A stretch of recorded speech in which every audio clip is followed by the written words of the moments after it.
Olá a todos, eu sou o Manuel para o Rolling Stocks. Hoje o nosso convidado é o Pedro Valdeia. O Pedro é natural do Porto, tem 45 anos, formado em Economia pela Faculdade de Porto. Começou no BPI, passou pelo Family Office da família Amorim.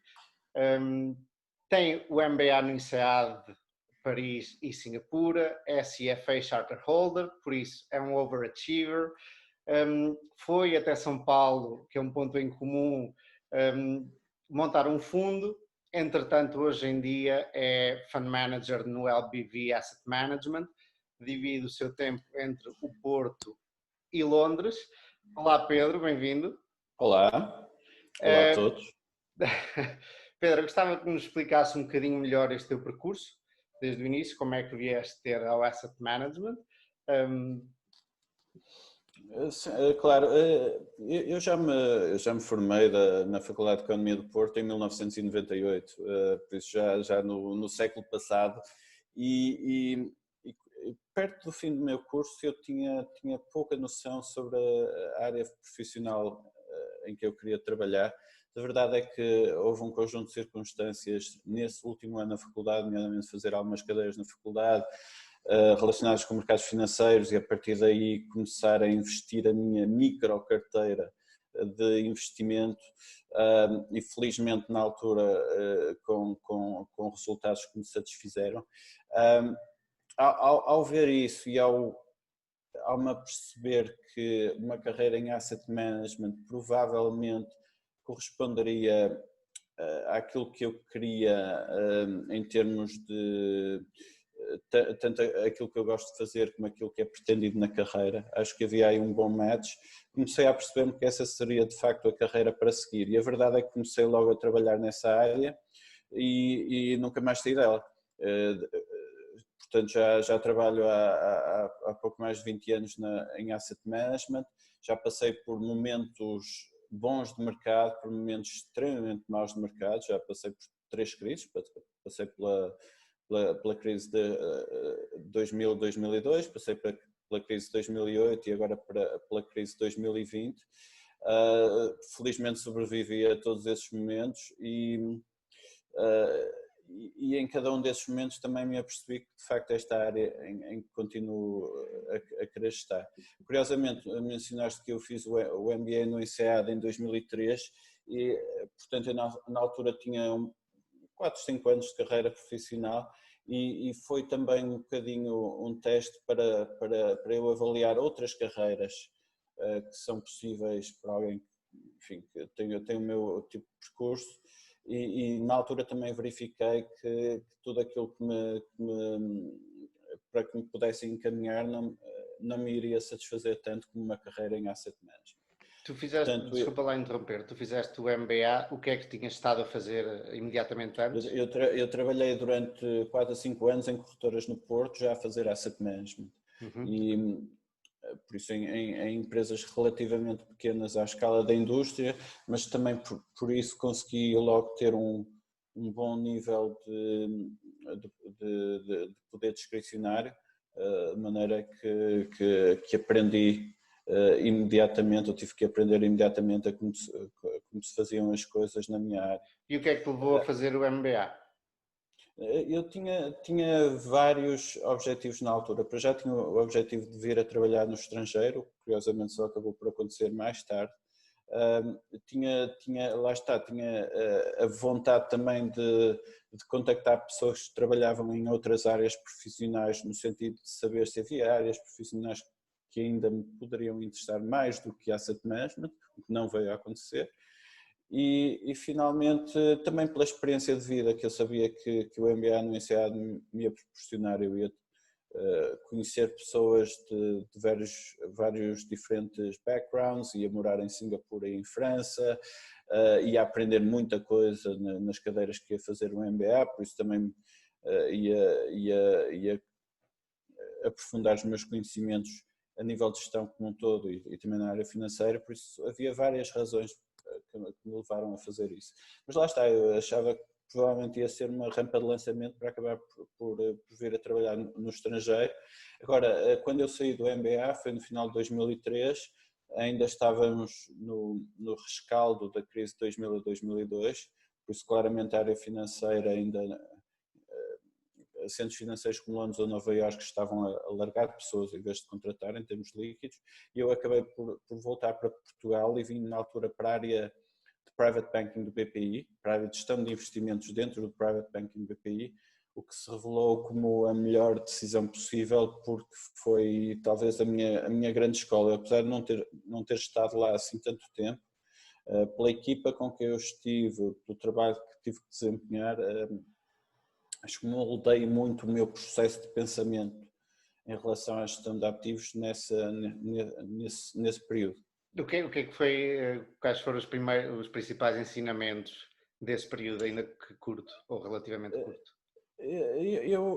Eu sou uma pessoa com um tipo de estratégia que acho que foi moldada muito nessa altura. Eu sempre fui uma pessoa muito quantitativa e sempre foi uma coisa que me atraiu muito para a área de gestão de investimentos. Mas a verdade é que, em particular, esse período ensinou-me que eu devia olhar também muito para a parte qualitativa das empresas, parte estratégica, a parte em particular de competitive mode das empresas, tipo de estrutura de mercado em que se inserem, enfim, as 5 forças de Porter, entender a qualidade do management, entender corporate governance, todos esses aspectos adicionais, aprendi a entender que eram fulcrais também na análise. Aliás, enfim, mais tarde com certeza me vais perguntar qual é o meu tipo de estratégia. Eu acho que antes de olhar para a parte quantitativa de valuation, de saber se uma empresa é interessante, eu passo sempre a empresa por um crivo qualitativo. Tem que me interessar a empresa em termos estratégicos antes de eu passar por uma parte de valuation. Portanto, no BPI eu claramente, enfim, formatei o meu processo de pensamento, o meu processo de investimento. Então, o BPI foi depois do MBA, certo? Foi depois do MBA e eu depois, entretanto, acabei por ser contratado pelo Sr. Américo Amorim para ir trabalhar para o Family Office dele. Okay. Isto foi em 2006. E passei 6 anos a trabalhar diretamente com o Sr. Américo Amorim, na Amorim Holding, na holding pessoal do Sr. Américo Amorim, da família direta, a gerir um portfólio de investimentos, principalmente em equities, Estados Unidos e Europa. E foi também um período extremamente exigente. Começar por trabalhar com o Sr. Américo Amorim diretamente foi uma experiência fabulosa. Eu costumo dizer que ele é a pessoa mais diferente de todas as outras que eu alguma vez conheci. É uma pessoa, para mim, é o exemplo paradigmático da meritocracia, porque chegar onde ele chegou, claramente tem muito a ver com as suas características de personalidade. Ele é uma pessoa extremamente carismática, é o tipo de pessoa, era o tipo de pessoa que entrava numa sala e quase magneticamente as pessoas tendiam a olhar para ele e a prestar-lhe atenção. É uma pessoa, e depois tinha um nível de energia inesgotável, uma capacidade de trabalho avassaladora, uma vontade de fazer coisas, de chegar sempre mais longe, como eu nunca vi, e com isso, obviamente, chegou onde chegou, ele transformou a sua pequena empresa, que foi o seu ponto de partida na área de cortiça, no líder mundial enquanto Estado, e expandiu para outros negócios, onde foi também uma pessoa fulcral durante estes anos. Nós temos aqui a chuva que é capaz de interferir no áudio, mas vamos continuar e por favor continua, Pedro. Diz-me uma coisa, para as pessoas, porque o Américo Amorim foi das pessoas mais ricas de Portugal, obviamente, uma das grandes referências dos negócios em Portugal, e existe sempre muita curiosidade em saber mais sobre estas figuras míticas portuguesas. Como é que funcionava o Family Office? Tu estavas na parte de equity, de ações. Havia outros departamentos, outras pessoas a tratar de outras partes dos ativos da família? Exatamente, havia várias células de investimento, digamos. A estrutura, a estrutura organizacional apropriada, nós até dizíamos que era completamente horizontal.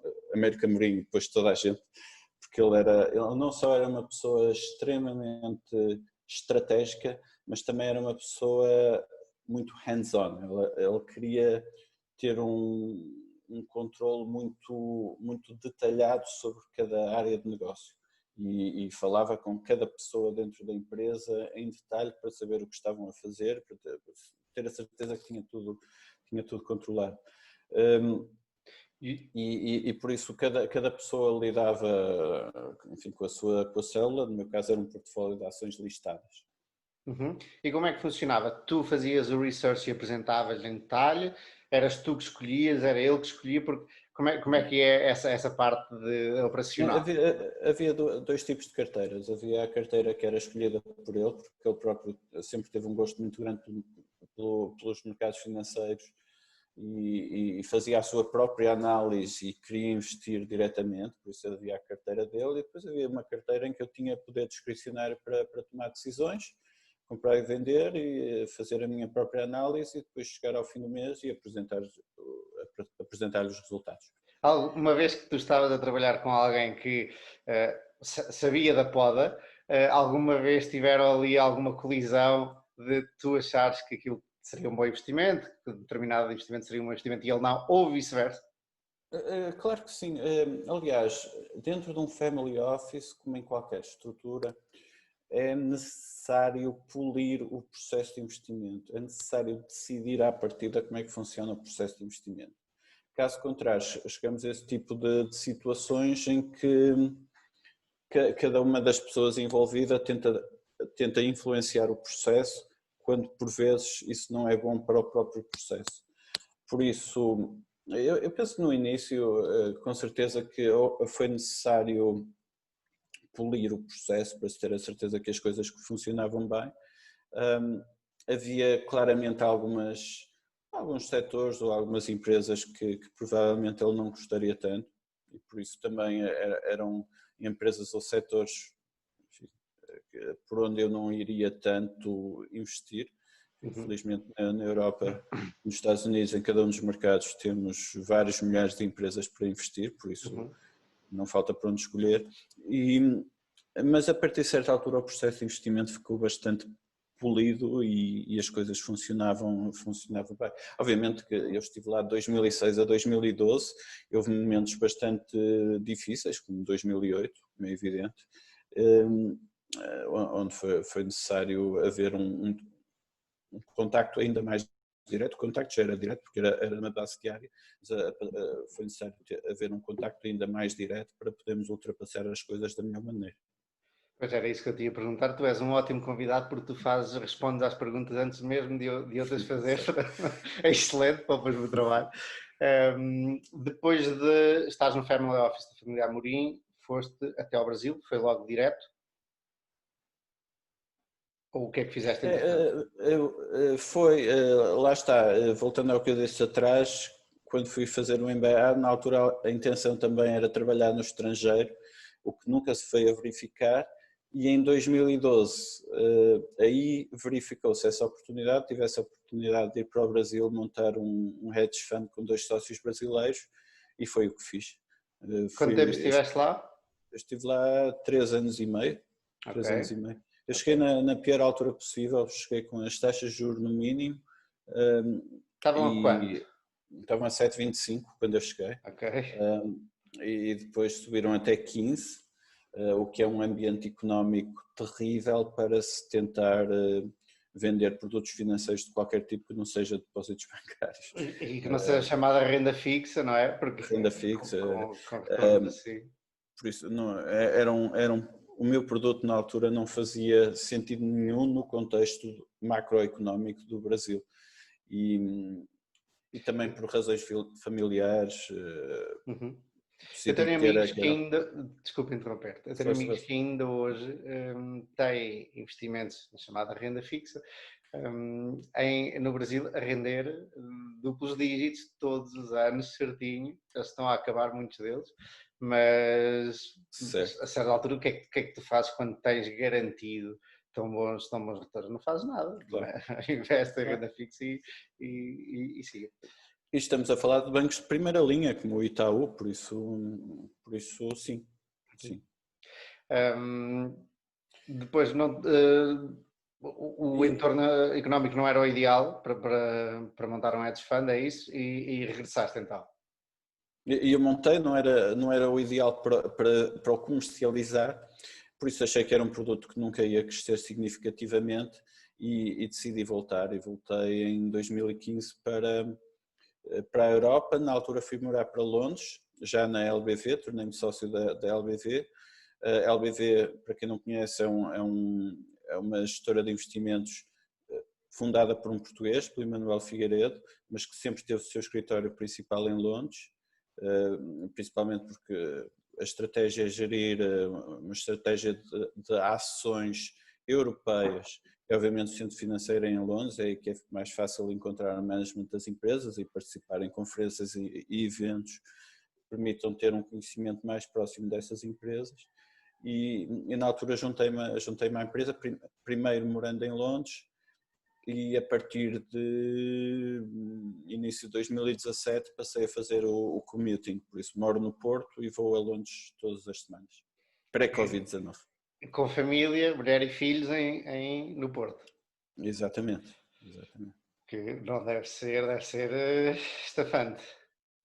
É cansativo, mas enfim, é, é o melhor estilo de vida que podemos ter, porque nos permite ter a qualidade de vida no Porto e o emprego de Londres.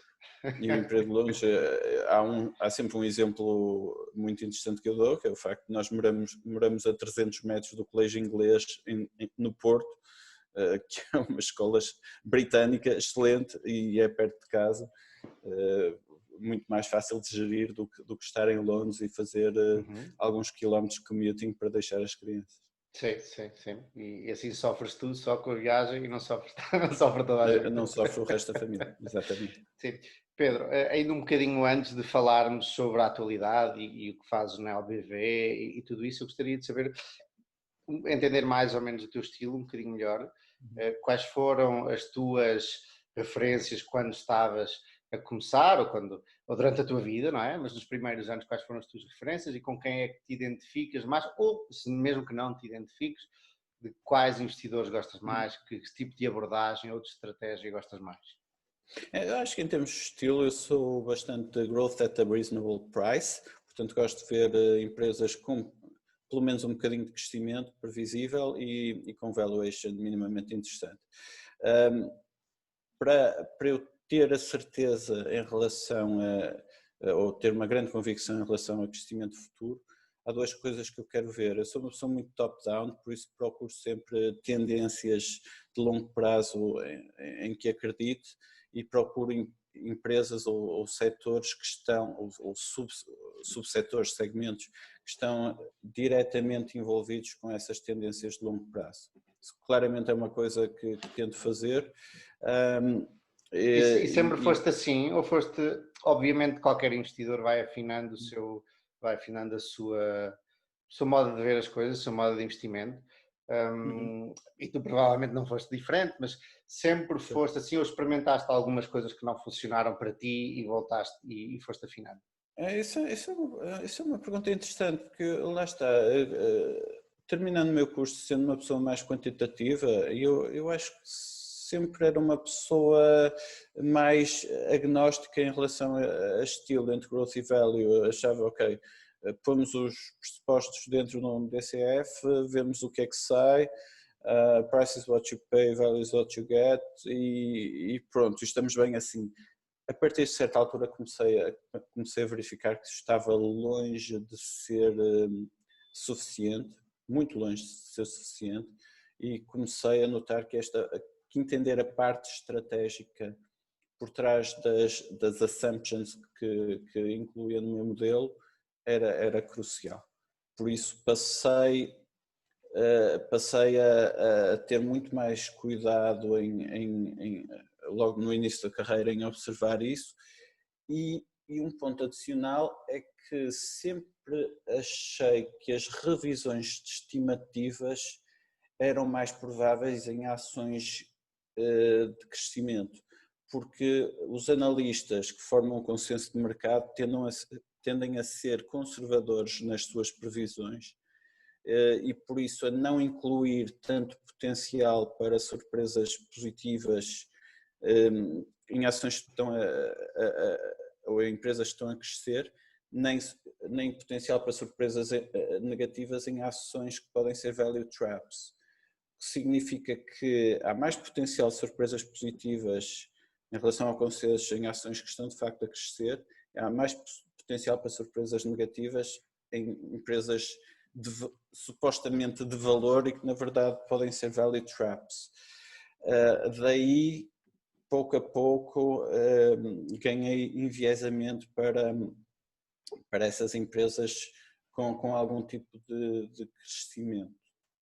Ok, tu falaste aí das estimativas dos analistas, qual é, isto para eu entender, para as pessoas que nos estão a ver lá em casa, para entender qual é o teu processo, porque é algo que normalmente não se fala muito de qual é o processo e o que as pessoas que estão a ver isto à partida querem saber, querem aprender também. E querem entender qual é o processo de um gestor de um fundo profissional.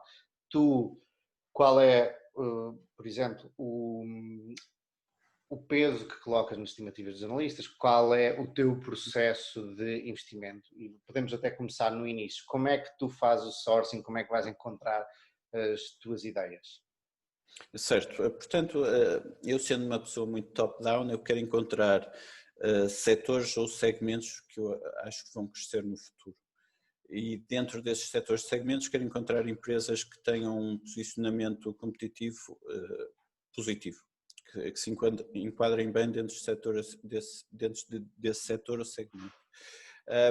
Agora, como encontro essas tendências ou como encontro essa visão, as fontes de informação são aquelas que conhecemos, desde ver ou ler sobre o mundo de hoje, as notícias que se passam, aquilo que se passa no mundo em termos macro, em termos setoriais, até, eu acho que isso é até mais importante, tentar perceber efeitos de segunda ordem relacionados com algumas das tendências que identificamos. Lembro, por exemplo, no final de 2016, quando começou a ser muito mais óbvio que de facto ia haver, que os carros elétricos, os veículos elétricos iam ser uma realidade, pelo menos uma percentagem significativa do total. A minha iniciativa não foi comprar Tesla, foi procurar não tenho nada contra a Tesla, mas foi procurar na supply chain relacionada com veículos elétricos que empresas europeias, já que na LBV eu foco claramente em empresas europeias, que empresas europeias é que podiam estar direta ou indiretamente posicionadas na cadeia de valor de veículos elétricos, para perceber onde é que poderia haver oportunidades que ainda não estavam exploradas. E na altura identifiquei uma pequena empresa holandesa que tinha uma mina no Brasil de onde iam passar a extrair lítio, e por isso apanhei aquela onda de subida do preço do lítio via essa empresa, e pareceu uma melhor maneira de captar esta tese. Isto é preciso entender as tendências de fundo e depois tentar procurar empresas que estejam de alguma maneira relacionadas com essa tese. Ora bem, lá está, respondendo diretamente à pergunta, as tendências encontram-se lendo muito e fazendo análise via todo tipo de fontes de informação relevantes que possam aparecer, e depois o tipo de sourcing de ideias. Aparece muito, enfim, fazendo screening das empresas que estão no mercado, ou eventualmente falando com analistas de cada um dos setores.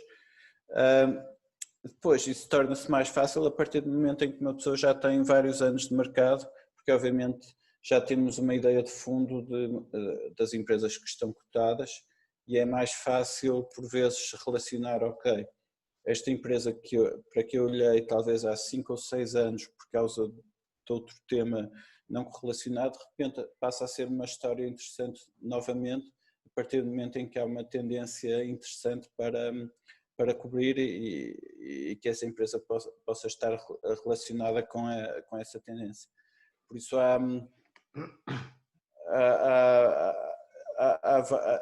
esse é o meu processo de decisão, sem dúvida. Ok.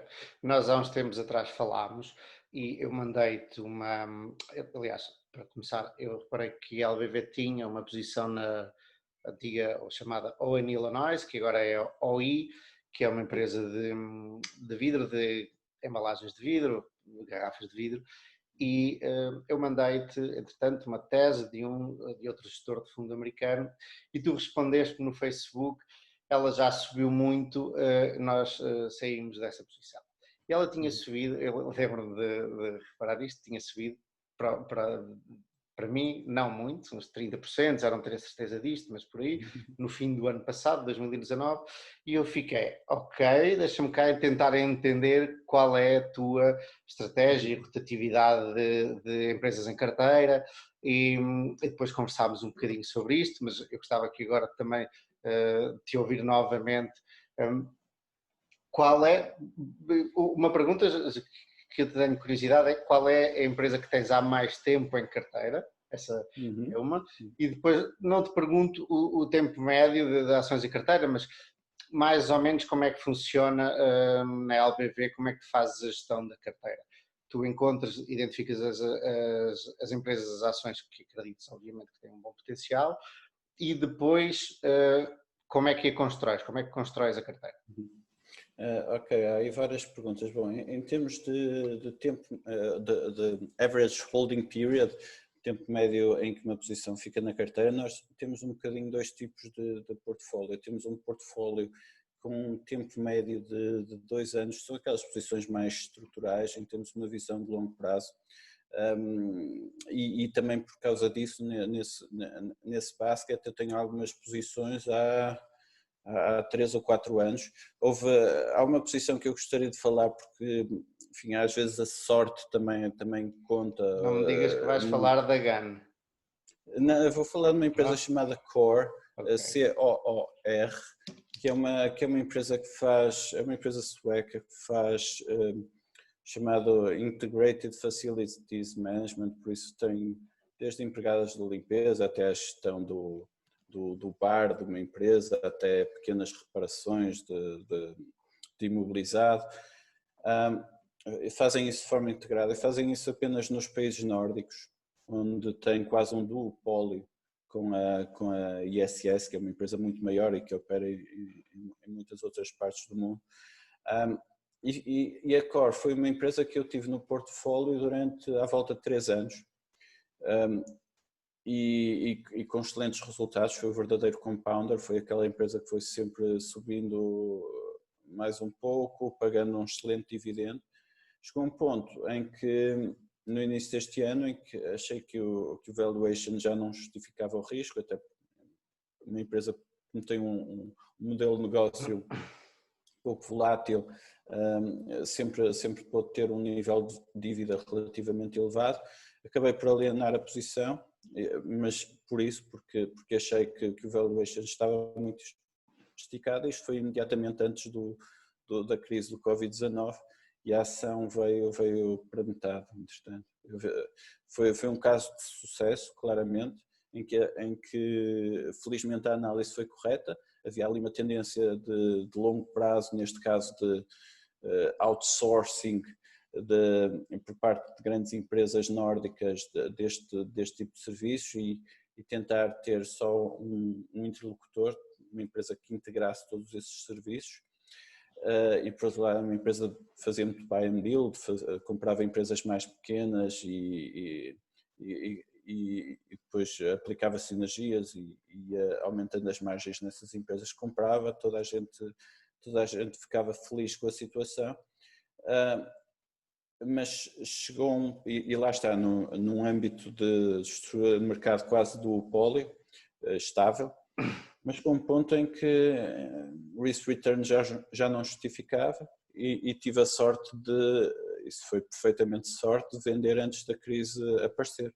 Porque obviamente com a crise Covid-19 houve muitas instalações dos clientes que foram fechadas, por isso eles tiveram menos volume de serviços para executar. E os contratos não eram recorrentes, não eram de longo prazo? Os contratos são de longo prazo, mas é evidente que há sempre uma parte variável de volumes que sofre com isso. Além disso, há pelo menos 2 clientes deles que são do setor petrolífero, a Equinor, a antiga Statoil, e a Aker Solutions. Por isso mesmo, esses 2 clientes são inerentemente afetados, também em volumes. Por isso, houve uma série de pontos negativos relacionados com o Covid-19, mas lá está para dizer, isto é uma posição estrutural que mantive durante bastante tempo, chegou a um ponto em que o risco-retorno, em termos de valuation, já não justificava. Houve outro caso muito recente, uma empresa que eu tinha há bastante tempo e acabei quase por sair da posição e fazer também hedge com concorrentes. A nossa estratégia é long and short, por isso podemos shortar concorrentes, que é uma empresa que conheces bem, que é a Gin Group, que é uma empresa que eu sempre tive em carteira desde o IPO, que foi no final de 2015, e cheguei a publicar algumas notas em sites de research by site, por isso em que pessoas como eu, que são gestores de fundos, publicam o seu próprio research para outros gestores de fundos lerem e trocarem impressões. E foi uma empresa em que eu sempre I pounded the table, dizendo que é um mercado em que supostamente não existiam barreiras à entrada, mas eu achei que pelo modelo de negócio low cost deles, sim, existiam barreiras à entrada e eles iam continuar a ser winners no mercado e a ganhar market share. Isso ficou sempre ao longo do tempo, até o momento em que surgiu o Covid-19 e de repente o modelo de negócio deles é impactado brutalmente, pelo menos no curto prazo, é discutível se é no longo prazo também, e foi necessário agir rapidamente e nós vendemos parte da posição, parte significativa da posição, vendemos 80% ou 90% da posição. E shortaste aí? E shortamos outras 2 empresas de ginásios cotadas também. Uma delas, uma empresa que eu até gosto bastante, mas que, enfim, sabia que ia ser impactada brutalmente também. Sim. Eu nisso falhou-me, devia ter feito um disclaimer. Nós vamos falar, como já repararam, de várias empresas que isto não são recomendações de investimento, cada um deve fazer a sua análise, apesar de algum de nós ter feito análise sobre estas empresas. Tu referiste aí vários, queres dizer alguma coisa? Sim, é só para dizer que lá está, estas são posições estruturais que mantive em carteira ao longo de 3 ou 4 anos e depois há às vezes posições mais de curto prazo, lá está, nós acompanhamos 2 ou 3 centenas de empresas com algum nível de detalhe, por isso é fácil em função de notícias que vão saindo ou em função de novos desenvolvimentos, às vezes tomarmos posições de um bocadinho mais de curto prazo. Como é que faz? Eu tenho uma dificuldade grande em gerir a minha própria carteira, ok? Porque como é que tu consegues estar sempre em cima de todas elas, ok? À partida deverás ter uma avaliação para cada empresa que quando atinge ou ultrapassa, tu consideras que a avaliação é rica demais e podes querer cortar, eventualmente, mas tendo tantas empresas, como é que o fazes e como é que divides o tempo entre o chamado maintenance da carteira, a manutenção da carteira, andar a ver, a seguir as empresas que já tens e o estudo de empresas novas?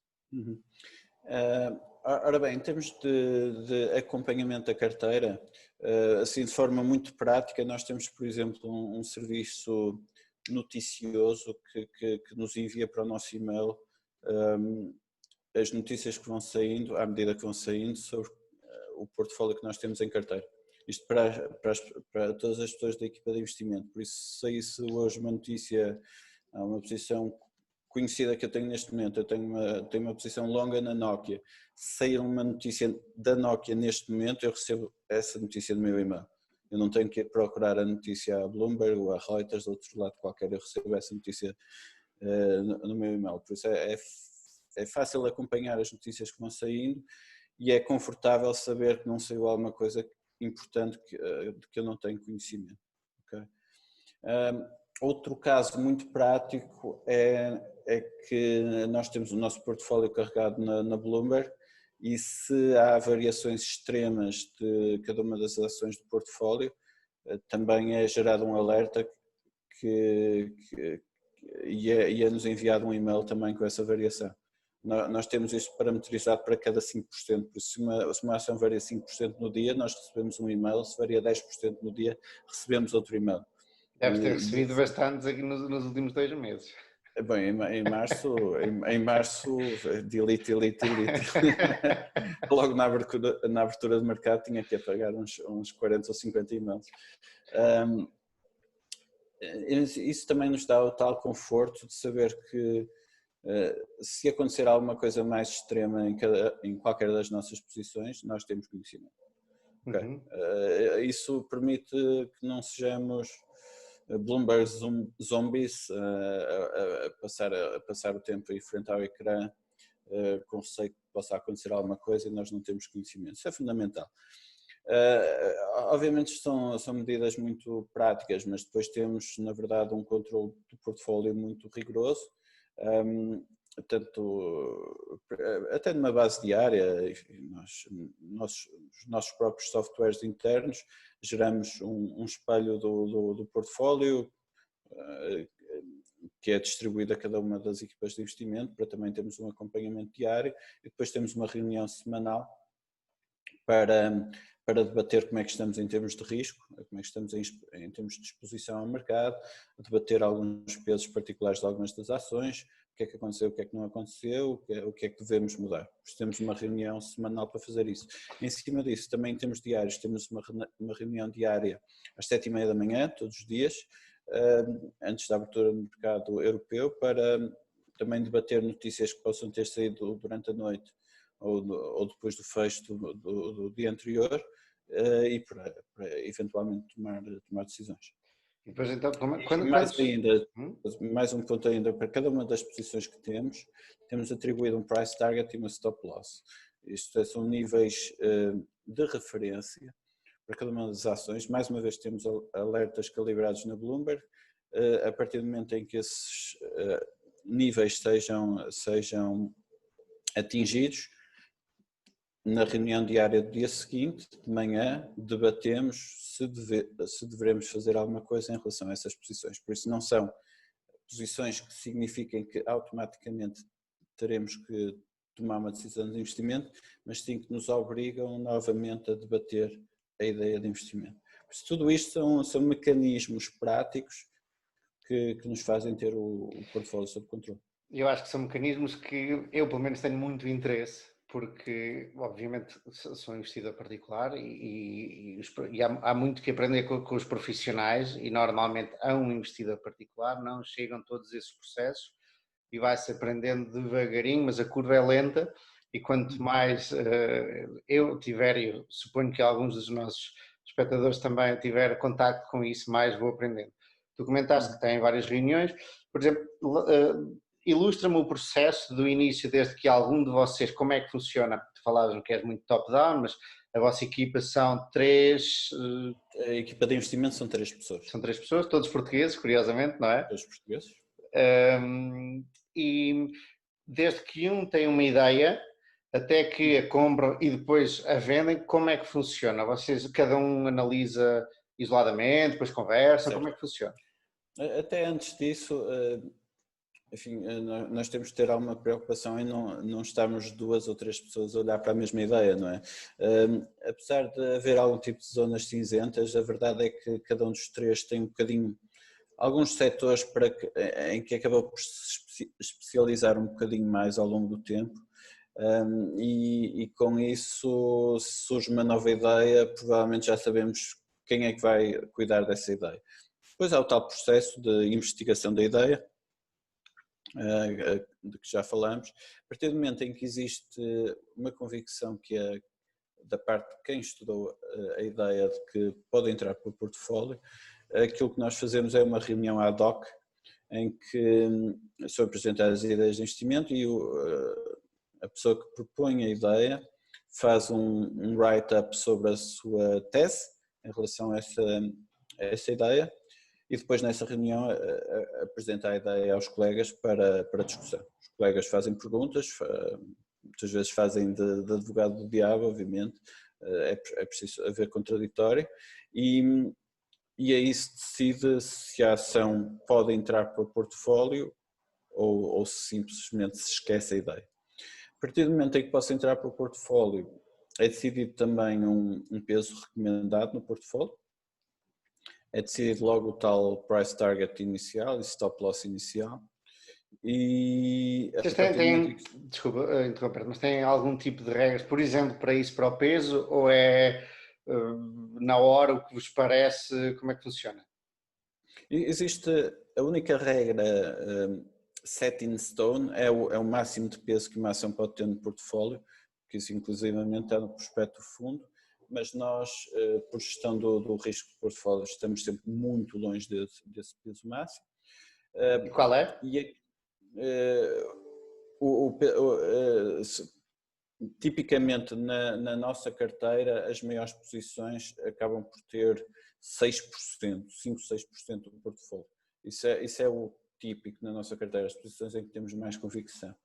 E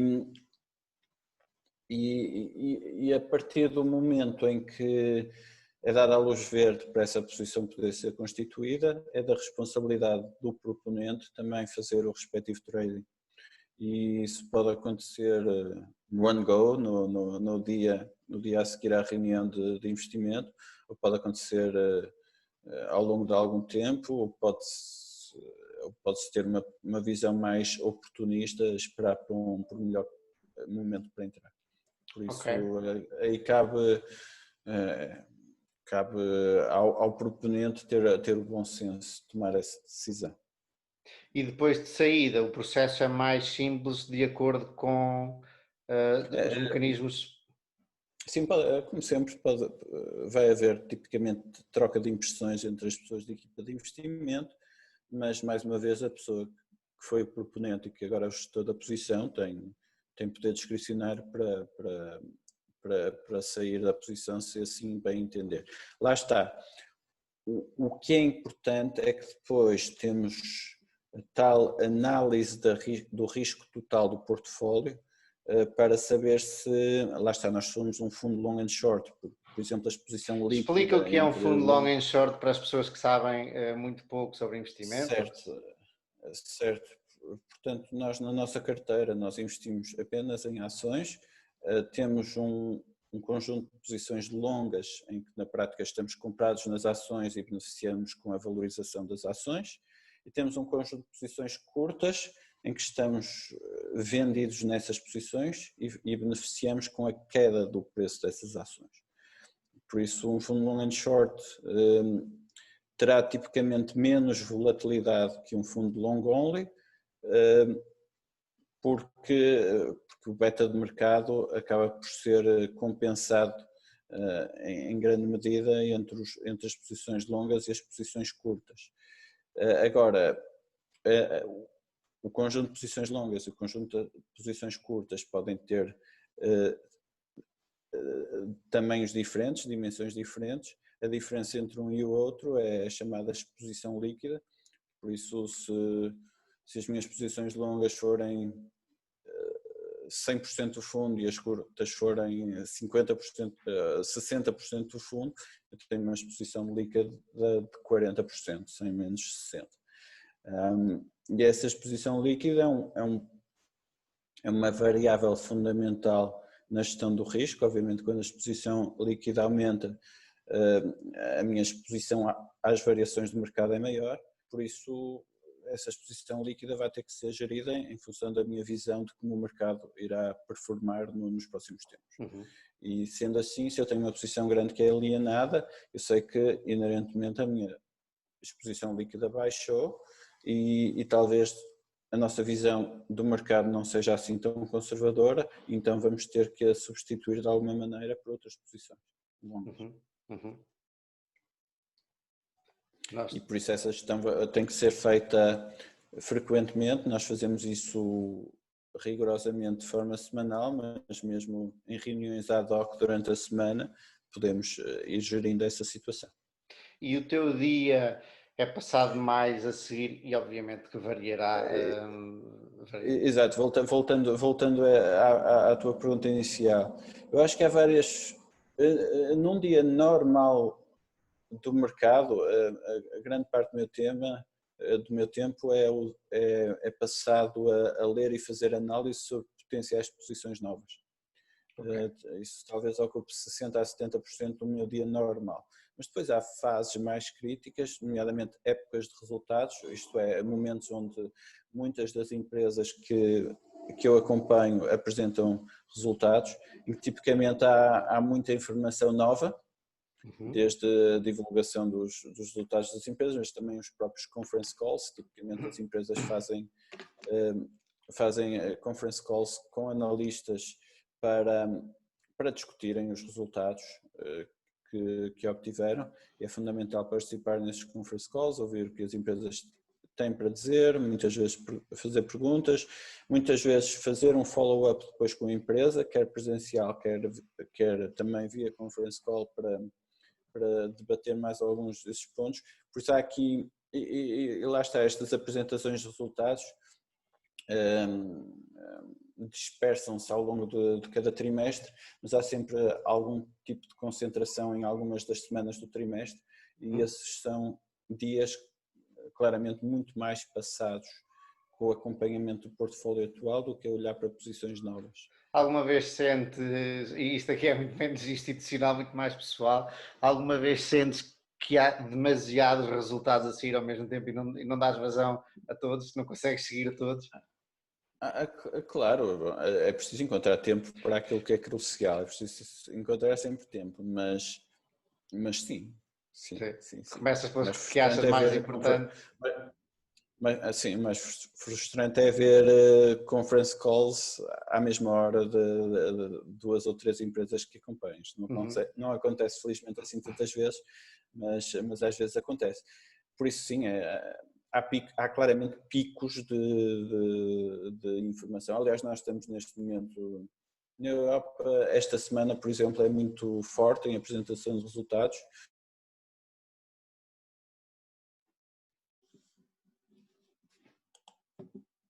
Sim, são alturas mais de olhar para aquilo que temos e eventualmente tomar decisões sobre isso. Agora, num período mais normal, para além de olhar para outras empresas, obviamente há outras coisas para fazer, nomeadamente nós somos uma empresa pequena, por isso também fazemos outras das partes do processo relacionadas com a gestão de um fundo de investimento, não é? Desde Já lá vamos. pensar em... Já lá vamos, não te percas. Eu só queria tocar num assunto que tu comentaste e logo a seguir que eu quero saber um bocadinho mais sobre o vosso fundo e como é que funciona da parte dos investidores que querem investir nele. Tu pões muito peso em falar com o management, pelo que eu entendi da nossa última conversa, achas que é uma parte fundamental e tentas seguir e participar das conference calls e tentas conversar com o management e daí o estarem em Londres, porque torna-se muito mais fácil. Qual é a tua... qual é o peso que pões em falar com o management e porquê? Claro. Acho que falar com o management das empresas tem várias vantagens. Uma delas é óbvia que é aferir de alguma maneira a qualidade do management. Há muita coisa que transparece na conversa que tens com o management, a vários níveis da personalidade e da capacidade das pessoas. Enfim, desde carisma, desde dinamismo, desde raciocínio, sentido crítico, até questões éticas. Há várias coisas que transparecem quando conversas com as pessoas. Eu sinto muito mais confortável em investir numa empresa quando já estive frente a frente com o CEO e ou com o CFO. Claramente, sim, isso é um ponto importante. Depois, independentemente do management falar nos conference calls, há sempre pontos relativos à estratégia da empresa em que se pode entrar em muito mais detalhe num follow-up, numa conversa adicional. Por isso há sempre essa oportunidade de entrar em mais detalhe em pontos que não são focados num conference call. Por isso há nova informação pública que às vezes não é mencionada porque não é perguntada num conference call e que pode ser importante para o processo de decisão. Uhum. E mesmo há determinados momentos críticos de mercado em que é importante ter esse acesso à informação também. Lá está, março foi um excelente exemplo.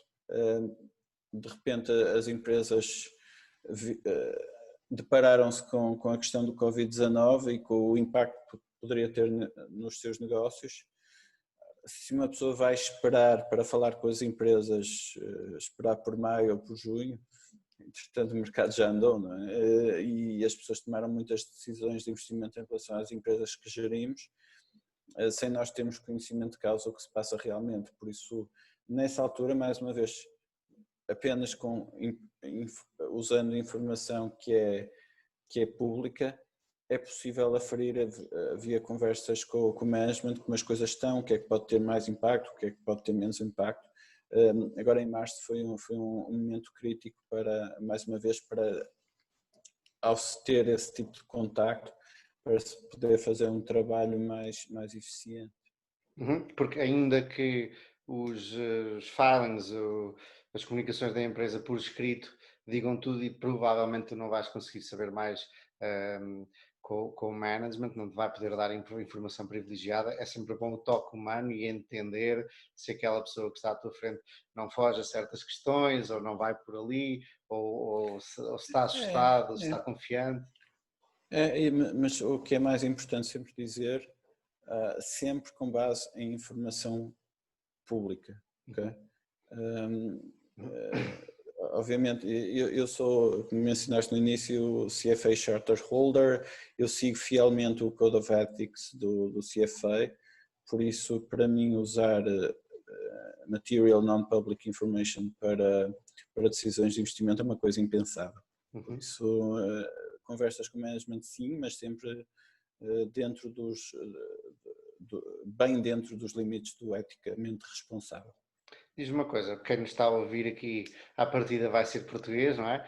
E em Portugal é muito difícil, eu tenho essa impressão, que é muito mais difícil conversar com management do que, por exemplo, nos Estados Unidos, porque uma empresa de, sei lá, 200 milhões em Portugal já é uma empresa, ou quem está à frente da empresa já é alguém importante, e nos Estados Unidos são milhões de pessoas ou milhares de pessoas que estão à frente de empresas de 200 milhões. E eu gostava de saber como é que é em Inglaterra, em Londres especificamente, onde tu trabalhas, e como, por exemplo, o Phil Fisher já dizia há 50 anos atrás que uma das formas que ele usava para chegar ao management, porque às vezes não era fácil, era falar com o banqueiro da empresa, com o banco que emprestava dinheiro à empresa e pedir para o introduzir, para o apresentar ao management, porque já chegava com uma validação do banqueiro. Como é que tu, existem alguns truques ou queres partilhar algumas estratégias? Não existem truques, na verdade. Um primeiro comentário, eu coloco Portugal no mesmo saco dos outros países europeus, acho que o acesso às empresas é semelhante. Acho até que o acesso às empresas na Europa, o acesso ao management é mais fácil do que nos Estados Unidos, curiosamente. Não, existe... A maneira clássica de ter acesso ao management é participar em eventos organizados pelos brokers que trabalham com a empresa. Isto é, a Galp, por exemplo, digamos a Galp é acompanhada por provavelmente 20 ou mais brokers, e esses brokers organizam muitas vezes reuniões da empresa, que é o seu cliente, com analistas e investidores, e por isso, enfim, tem a lista dos investidores que podem estar interessados em investir na Galp ou acompanhar a Galp, e perguntam que quer uma reunião com esta empresa e fazem a agenda para a empresa. E isto tipicamente para um roadshow da empresa pelos principais centros financeiros. Lá está, em Londres. Londres é sempre o número 1 a nível europeu, por isso a generalidade das empresas acaba por fazer roadshows em Londres para falar com investidores. E para além disso existem conferências organizadas também pelos brokers, em que aí participam várias dezenas de empresas. São ou conferências generalistas ou conferências focadas numa determinada geografia ou focadas num determinado setor, em que mais uma vez os investidores têm a oportunidade de ir e participar ou em reuniões one-on-one ou reuniões de grupo. Por isso é um formato bastante estabelecido na indústria. Mais uma vez é importante estar em Londres para ter acesso a todo esse tipo de eventos. Mais ainda, a partir do momento em que, principalmente a partir do momento em que se tem algum tipo de relação com o management, às vezes acontece haver relação direta, marcação de conference calls ou até de reuniões diretamente com o management. Depende um bocadinho aí da maneira de ver o management. Há management que acham mais importante esse tipo de relação com os investidores, outros não tanto. Realmente aqueles que querem vender alguma coisa. Pronto, é esse tipo de conflito de interesse, não é? Mas por outro lado, olhando um bocadinho por cima disso, também há claramente empresas que estão mais abertas, mais disponíveis para falar com o mercado e outras menos. Claro. Pela sua natureza, até pela natureza do CEO, CFO, podem ser pessoas mais expansivas ou mais introvertidas, mais dispostas a fazer isso, menos dispostas a fazer, por isso varia um bocadinho. E até há empresas, curiosamente, são sempre vistas como estando um bocadinho a desconto, porque são empresas que supostamente não comunicam bem com o mercado. Mesmo comunicar bem com o mercado é visto como um asset.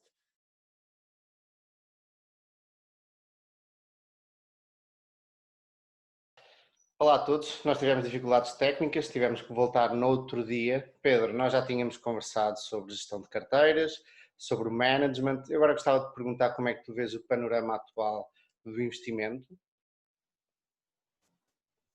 Certo. Ora bem, nós estamos na terceira semana de maio neste momento. E aquilo que aconteceu até agora, como sabemos, foram duas fases muito distintas de reação dos mercados à crise relacionada com o Covid-19. Em primeiro lugar, uma queda muito forte, muito violenta, muito rápida, até à terceira semana de março, e essa queda, mais importante do que isso, acho que se caracterizou por ser muito indiscriminada, isto é, em geral, todos os setores, todos os segmentos de mercado foram impactados negativamente. E a partir desse momento começou a haver uma recuperação de mercado, e uma recuperação de mercado que foi claramente seletiva. Houve alguns setores que claramente fizeram outperformance, nomeadamente setores relacionados com negócios que estão menos impactados diretamente pelo vírus, enquanto que outros, como banca ou energia, ficaram para trás. E essa recuperação, na minha opinião, já conduziu a um bocadinho mais de racionalidade no mercado em termos de preços. Por isso acho que neste momento não há aquele tipo de trades óbvios que seriam mais feitos durante março, em que claramente algumas ações que tinham sido punidas exageradamente faria sentido recuperar. Neste momento, nós continuamos a ter uma visão muito cautelosa em relação ao desenrolar do news flow económico durante os próximos 9 a 12 meses. Achamos que, obviamente, com este período em que houve um declínio muito forte da atividade económica, vai continuar a ter repercussões graves a nível de aumento de desemprego, como sabemos, diminuição do ritmo de crescimento económico, alguns negócios em grande dificuldade, provavelmente vamos ter um nível muito elevado de falências, apesar de todo o apoio que vem das entidades governamentais. Vamos ter com isso provavelmente stress em alguns bancos, por isso achamos que neste momento os analistas estão com muita dificuldade em prever qual é o nível de resultados das empresas que se seguem para os próximos 9 a 12 meses e em cima disso acho que estão com ainda mais dificuldade em ver qual é a dimensão deste efeito de segunda ordem que pode haver na economia que possa afetar algumas das empresas que seguem. É evidente que o que aconteceu até agora foi também que o mercado começou a pensar, e acho eu corretamente, ok, 2020 é um ano para esquecer, não, por outro lado não devemos avaliar as empresas com base nos resultados de 2020 e se calhar nem só com base nos resultados de 2021. Vamos começar a fazer valuations com base naquilo que nós esperamos que são os resultados potenciais destas empresas quando a coisa normalizar. É evidente que há casos em que a situação não vai normalizar num futuro próximo, todos sabemos quais são esses setores, travel and leisure, aviação, tudo relacionado com a cadeia de produção do setor aerospace, por isso há alguns setores em que as coisas vão demorar a normalizar, noutros, obviamente, os negócios das empresas normalizarão mais rapidamente. Tudo somado. E mais um ponto, todos aqueles setores que não só não eram prejudicados pela crise, como até eram beneficiados, e um dos setores típicos é videogames, e esses estão claramente com um valuation um bocadinho elevado neste momento, são ações que não corrigiram de todo. Algumas dessas ações eu gosto particularmente, mas enfim, tenho alguma dificuldade em encontrar grandes oportunidades neste momento. Acho que o mercado vai tentar ser mais oportunístico e tentar ver se não há empresas que continuaram a ser demasiado penalizadas e podem recuperar num futuro próximo. Dito isto, nós continuamos a privilegiar empresas chamado defensive growth, isto é, empresas que não foram particularmente prejudicadas na crise, mas também não foram particularmente beneficiadas, por isso não vamos ter aquele efeito de segunda derivada negativa que podia acontecer para elas. E uma empresa que eu costumo dar sempre como exemplo, uma empresa suíça chamada Aluflexpack, que é um IPO recente, um IPO do ano passado, uma empresa relativamente pequena, 300 milhões de market cap, é uma empresa que faz packaging, principalmente em alumínio, apenas para mercados finais que são não discricionários.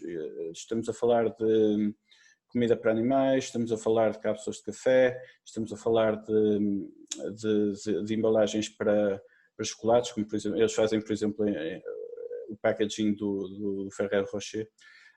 E por isso não só não foram afetados pela crise, aliás pode ter havido até algum benefício via overstocking do retalho, mas esse benefício também não foi muito nítido, isto é, não há este risco de repente no segundo ou terceiro trimestre os clientes deles dizerem afinal precisamos de comprar menos porque já tínhamos feito overstocking, por isso vamos diminuir o ritmo de crescimento das compras da vossa empresa. Não acho que também existe esse risco. E por outro lado, eles tinham entrado num processo de crescimento orgânico acelerado, principalmente na área de comida para animais, que se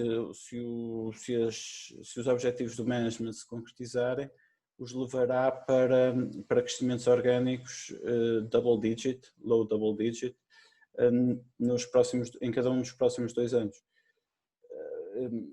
Eles já fizeram esse investimento, fizeram um investimento muito significativo em capacidade produtiva, já têm vários contratos que permitem preencher essa capacidade produtiva, precisam de conseguir mais contratos sem dúvida, mas de facto desde o IPO a empresa tem entregue tudo aquilo que tinha prometido e se isso continuar a acontecer parece-me que existe muito bom valor aí. Esse é um exemplo. Um exemplo de tema em que continua a estar investido, lá está, foi um daqueles setores que caiu bastante, mesmo em março, e que depois de facto recuperou fortemente e com razão, é o setor de telecom equipment. Aquilo que nós vemos, obviamente, com a crise é que, enfim, há mais conversas como esta no Zoom, há mais teletrabalho, há mais reuniões virtuais, há mais pessoas em casa também, e por isso com necessidade de ter largura de banda. Por isso, no contexto de crise, até provavelmente a procura por serviços de telecom não só não caiu, como até aumentou. E a montante, é preciso que os operadores de telecomunicações tenham a capacidade necessária de largura de banda para satisfazer as necessidades dos clientes, por isso a procura por este tipo de equipamentos continuou forte. Claro que houve algum tipo de disruptions, nomeadamente na obtenção de componentes, por exemplo, da China no início da crise, ou até na entrega de produtos ao cliente, porque obviamente é preciso haver pessoas para instalar, é preciso pessoas do lado do cliente para receber o produto e fazer a instalação do lado do cliente.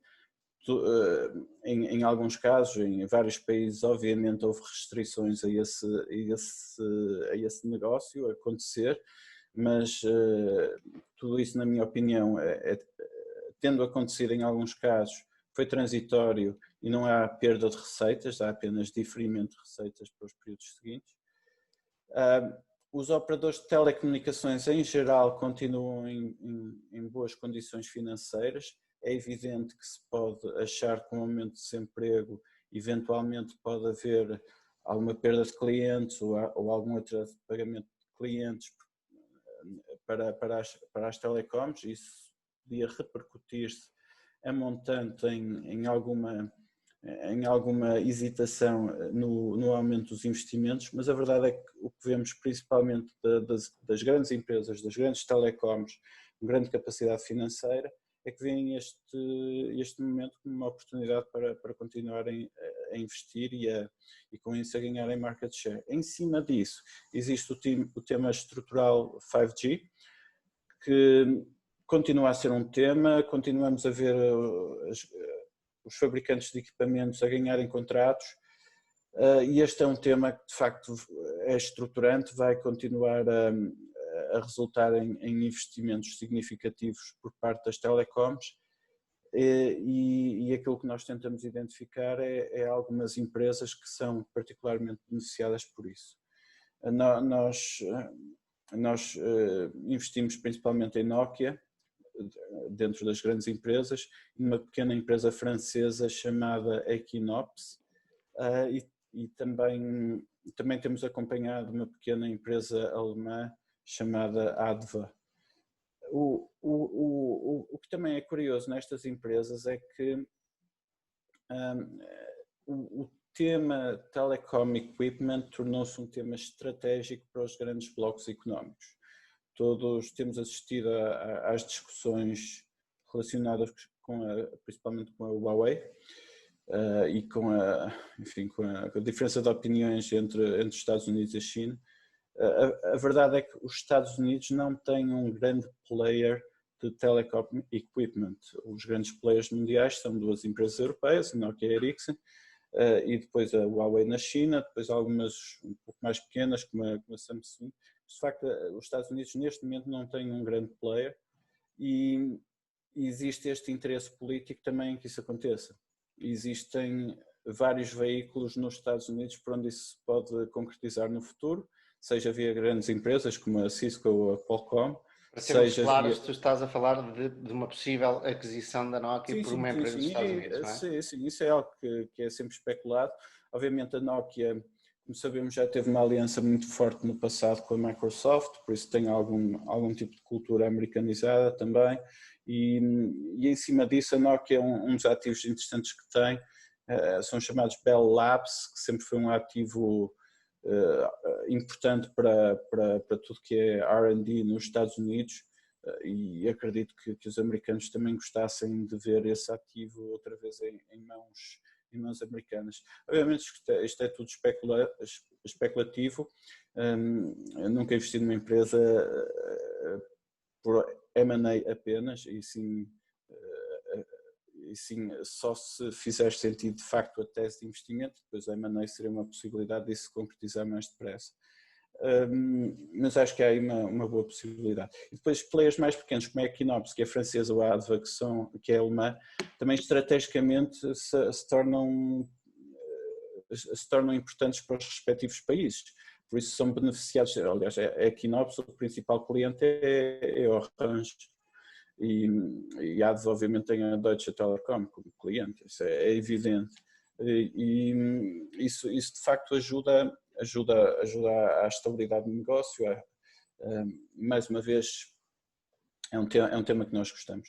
Outro tema que eu sempre gostei bastante e que acho que passa a ser outra vez interessante são os chamados Salmon Farmers. São empresas tipicamente norueguesas que fazem produção de salmão. É curioso, já és provavelmente a terceira pessoa no espaço de 15 dias que eu ouço falar, e normalmente sobre a vaca Frost, que é, se não estou em erro, eu acho que ela está na Bolsa da Suécia, de Oslo.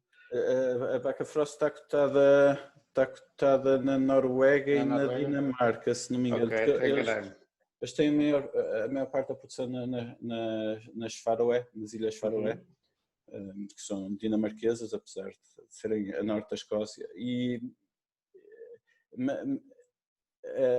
Mas a maior parte das empresas relevantes, essas empresas tipicamente são norueguesas. Há uma empresa cotada na Noruega também, que é chilena, apesar de estar cotada na Noruega.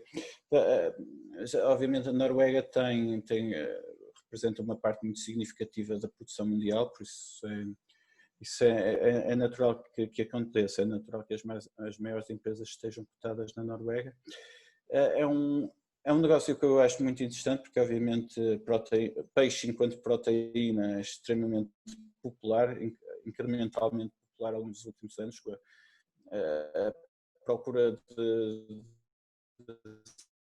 salmão tem crescido por ano nos últimos 10, 15 anos, é um crescimento fabuloso. E do lado da oferta, sabemos que peixe pescado em alto mar não há capacidade de aumentar o nível de pesca, por isso a procura incremental tem que ser satisfeita por aquacultura. E para fazer aquacultura existem restrições muito significativas. Enfim, não vou entrar em detalhes, mas é preciso determinadas condições, principalmente águas frias. Existe um impacto ambiental, por isso a abertura de novas áreas para produção é algo extremamente regulamentado.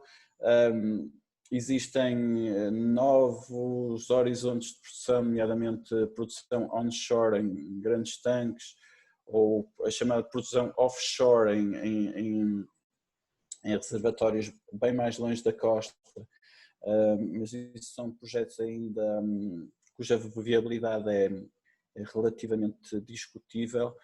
Por isso, aquilo que temos é uma procura crescente e uma oferta limitada. E sendo assim, os preços de salmão ao longo dos últimos anos cresceram, as margens das grandes empresas produtoras de salmão triplicaram, porque tem sido um negócio fabuloso. Obviamente chegamos a um ponto em que o preço do salmão por quilo é bem mais elevado que outras proteínas como o frango, e aquilo que os consumidores tipicamente fazem é obviamente não substituir inteiramente frango ou vaca por salmão, mas fazer um mix de todos eles na sua dieta mensal, digamos. E para além disso, tivemos o sushi emergindo como também um tipo de alimentação extremamente popular, e obviamente o salmão é uma parte integrante disso. Agora, o que tivemos nas últimas semanas ou meses também foi com a crise do Covid-19, o canal Horeca, o canal Hotéis, Restaurantes e Cafés a declinar fortemente, e principalmente restaurantes são um canal muito importante para salmão, lá está, restaurantes de sushi e outros, sendo que por isso a procura caiu por esse canal, sendo que foi compensada de alguma maneira, mas não totalmente, né, por sombras, pelo canal supermercados via congelados. Já tens feedbacks dos resultados recentes dessas empresas, dessas ou parecidas com essas, Sim, para ver se equilibrou a procura? A empresa de referência do setor é a Movi, antiga Marine Harvest, que é uma empresa muito interessante para analisar, porque não só tem a produção, mas também eles têm mais integração vertical. Eles fazem a produção do fish feed, por isso a alimentação típica para os salmões, e também tem alguma componente de retalho, transformação e marcas de retalho. E obviamente, enfim, eles dizem que ainda é cedo para avaliar. Neste momento, obviamente, a procura caiu. Em março, digamos, a procura caiu. Em que medida é que as coisas vão evoluir nos próximos tempos é mais difícil de avaliar. Eu acho que incrementalmente as coisas vão ficar melhores, e por isso acharia que é um caso em que não só estamos a falar mais uma vez, o chamado defensive growth, crescimento pouco discricionário. Lá está, podes alegar que o salmão é uma proteína cara, por isso as pessoas podem fazer um bocadinho de trade down. Eu acho que esse efeito vai ser relativamente limitado, e em que a segunda derivada vai ser positiva. Tiveste procura a cair, que vai melhorar nos próximos tempos. Do lado da oferta, as coisas também não vão mudar muito, por isso acho que os próximos meses ou trimestres provavelmente vão ser positivos para o setor. Ainda por cima tiveste, via queda do preço do petróleo, tiveste uma depreciação da coroa norueguesa, que obviamente é uma moeda muito indexada ao preço do petróleo, nos últimos trimestres.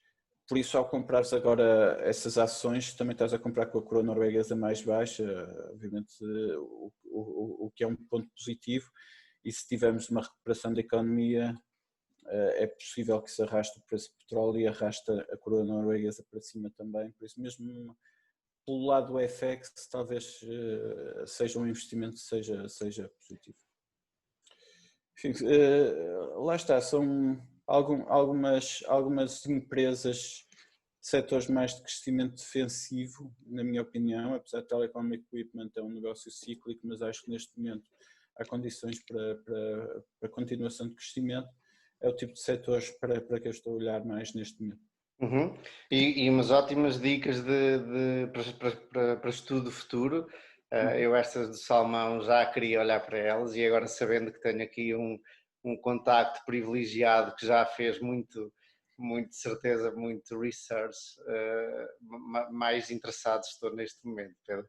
Deixa-me só fazer, desculpa, só uma nota, porque mencionaste a vaca.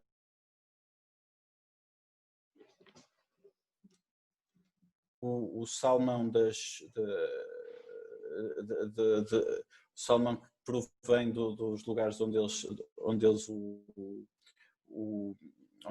fazem a sua produção é sempre visto como de alta qualidade e acaba sempre por transacionar um prémio em relação ao salmão mais normal. E também por isso as margens da empresa tipicamente são mais elevadas do que o resto do setor. Também por isso a empresa tipicamente transaciona um prémio em relação à média do setor. Uhum. Ok, obrigado pelo esclarecimento. Bom, eu agradeço-te imenso, especificamente esta última explicação sobre como tu vês, o que tu vês neste momento e onde é que estás a investir. Basicamente, estás a tomar uma posição mais defensiva. Eu lembro-me que tu, e até já comentámos na primeira parte desta conversa, que tu estavas interessado ou tens vindo a seguir, por exemplo, os ginásios, o espaço dos ginásios, E esse será, obviamente, um espaço, uma indústria que vai sofrer, que já está a sofrer, que vai continuar a sofrer durante algum tempo. Portanto, é bom saber entender este posicionamento mais defensivo. Eu acho que a conversa, aliás, eu ficava aqui à conversa mais algumas horas, mas já está a alongar-se. Pedro, para terminar, eu gostava de te perguntar sobre algum investimento específico que te tenha corrido muito bem ou muito mal, a título de curiosidade. Lembras-te de algum, tens assim algum específico que te lembres que correu ou muito bem ou muito mal?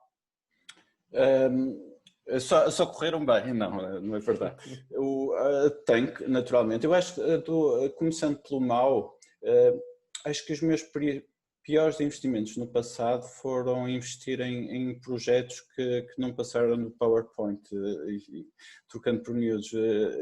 Isto aconteceu principalmente em empresas de E&P, empresas de produção petrolífera, que tinham projetos de produção que pareciam extremamente atrativos, mas depois existe sempre um conjunto de circunstâncias que os torna menos atrativos e a geração de cash flow é sempre adiada e nunca chega e a ação vai desvalorizando em função disso.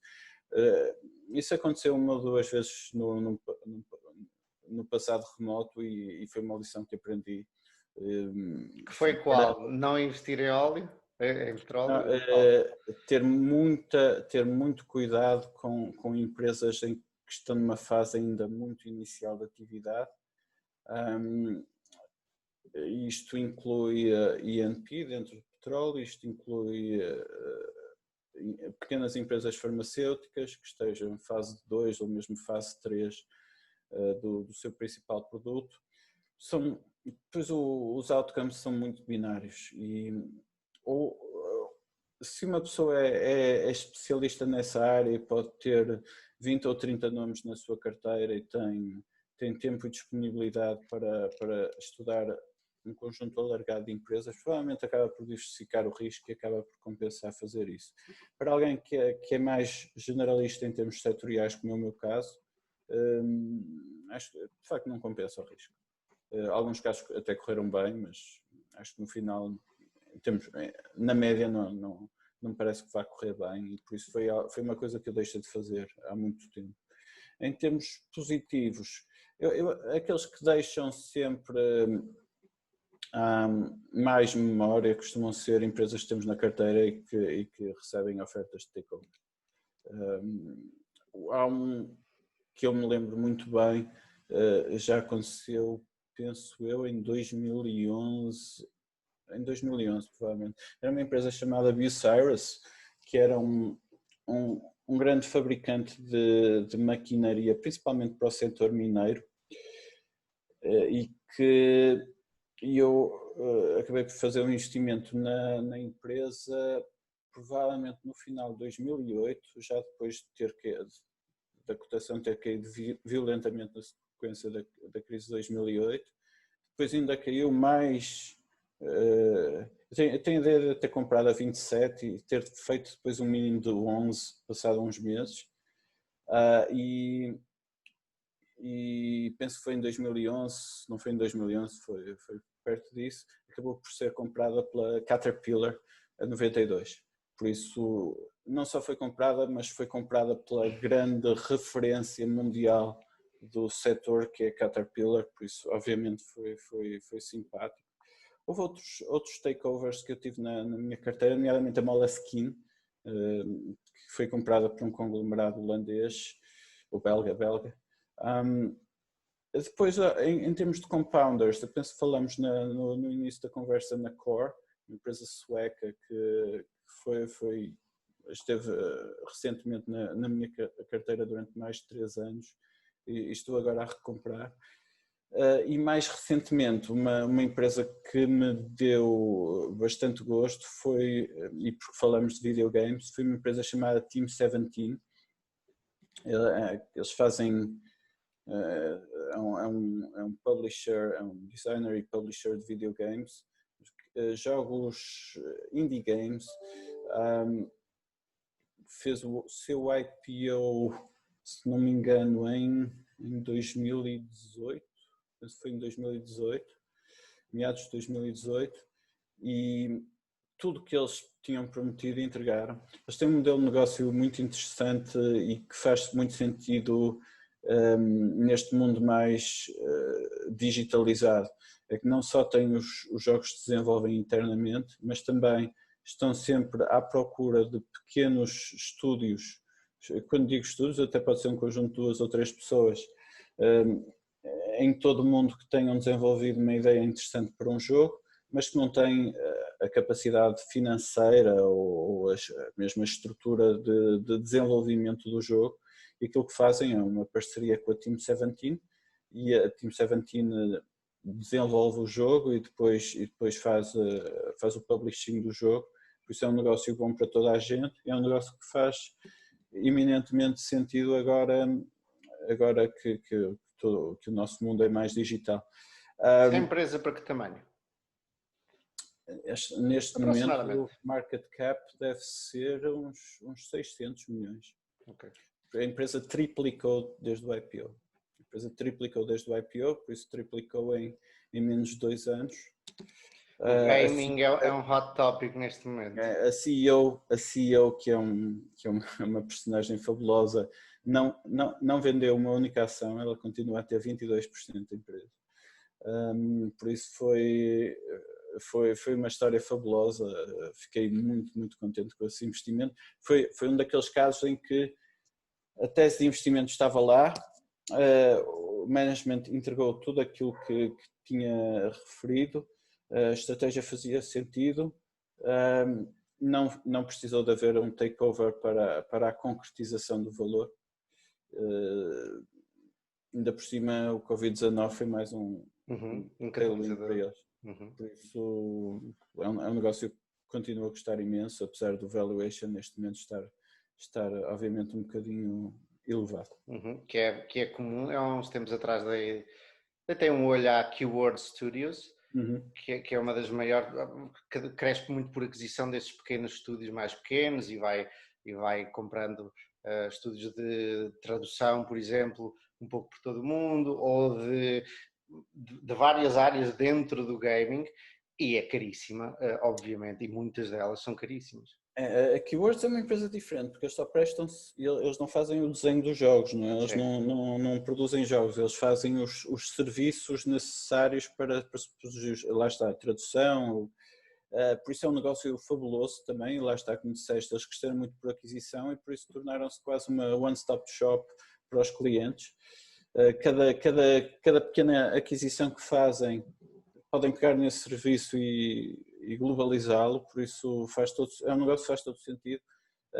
Aliás, eles acabaram de levantar mais dinheiro no final da semana passada, se não me engano, e vão continuar a fazer isso, faz todo sentido. Há outra empresa em Inglaterra chamada Sumo, que também faz a mesma coisa, com a diferença que eles também produzem um bocadinho, parte das suas receitas são de produção dos próprios jogos.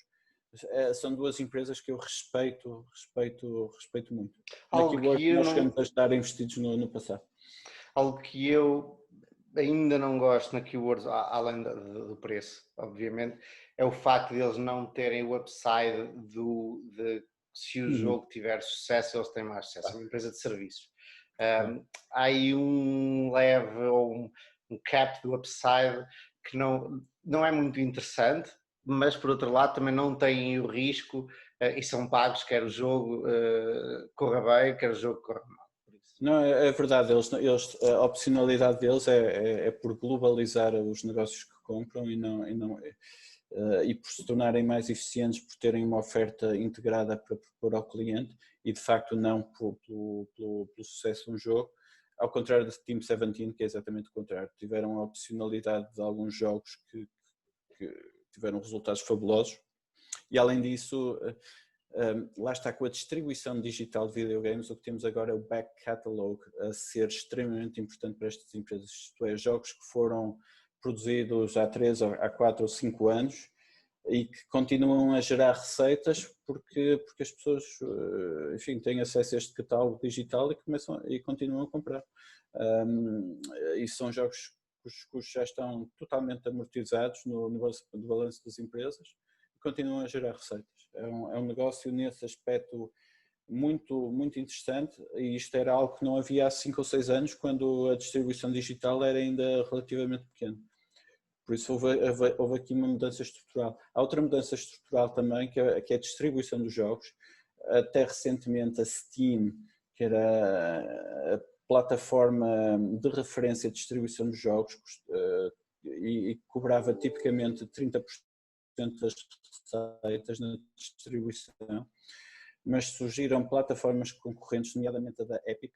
Epic é produtora, por exemplo, do Fortnite, e a Epic tem condições muito, muito melhores. Muito, muito melhores para os publishers, e com isso, inerentemente, as margens dos publishers também aumentaram via aumento da margem na distribuição. Por isso houve aqui uma série de tailwinds para eles que foram extremamente significativos. E ainda estamos para ver agora os grandes Big Tech, a Apple, Facebook também, em certa medida, o Google Stadia, etc, etc, a vir por aí. Exatamente, essas plataformas são mais uma maneira de os jogos serem distribuídos, por isso é claramente um positivo. Por isso, toda a gente que tem conteúdos que são eventualmente distribuíveis em grandes plataformas de distribuição são beneficiados. A propósito disso, só um último ponto, chama a atenção para uma pequena empresa francesa chamada Xilam, X-I-L-A-M, porque eles fazem conteúdos, não para plataformas de videogames, eles fazem conteúdos de desenhos animados. É uma empresa francesa e beneficia do facto das grandes plataformas de distribuição como a Netflix. Netflix, por exemplo, em França, precisa ter a partir de uma certa data, precisa ter 30% de conteúdos produzidos localmente. E por isso os produtores locais são altamente beneficiados, especialmente aqueles que já têm à partida conteúdos de grande qualidade, como esta Xilam, que inclusivamente foi nomeada para o Oscar, para o melhor filme de animação nos últimos Oscars. É uma empresa também, por isso, extremamente interessante. Lá está mais um player em termos de conteúdos para grandes plataformas de distribuição digital. Bom, Pedro, só tenho que te agradecer imenso por esta, já não consigo contar, mas mais de hora e meia de conversa. Excelente. Eu acho que quem assistir a este vídeo vai gostar muito. A maior parte, eu acredito, que são investidores particulares portugueses que não têm frequentemente acesso a money managers profissionais e a todo este mundo que nos retrataste e do qual nos falaste.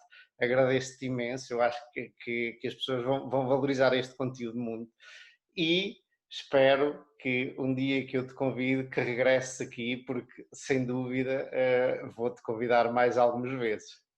Certo, foi um prazer e com certeza será um prazer novamente no futuro. Muito obrigado, Pedro. Um abraço.